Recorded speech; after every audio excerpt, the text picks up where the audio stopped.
Hi there, my name is Samantha Cavado and I am the Chief Marketing Officer of Practice of the Practice. This is the final video we are doing of a series on tech tips, answering your niggling questions that you have related to technology.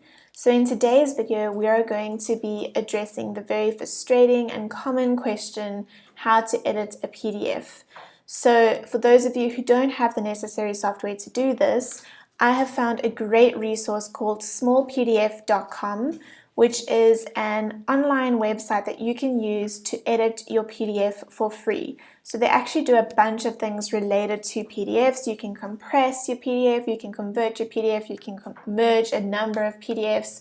So definitely check out all the tools that they have related to PDFs.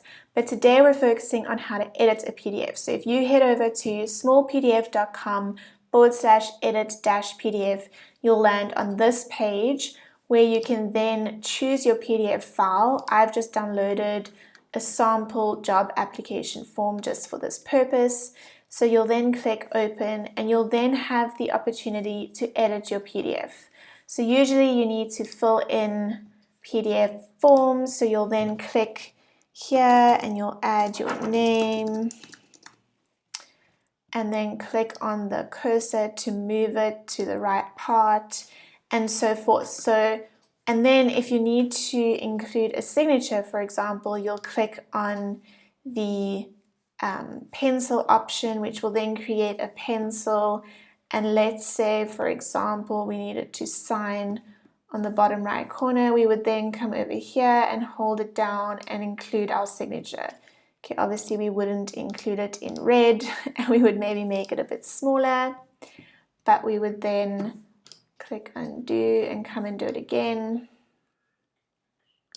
And there I've basically signed it and I would then click done. You can add images, you can add shapes, you can do a whole bunch of things. And once you're then done filling out the form and editing it accordingly, you then simply click download and it will then download it into your downloads and you'll see there is your completed PDF.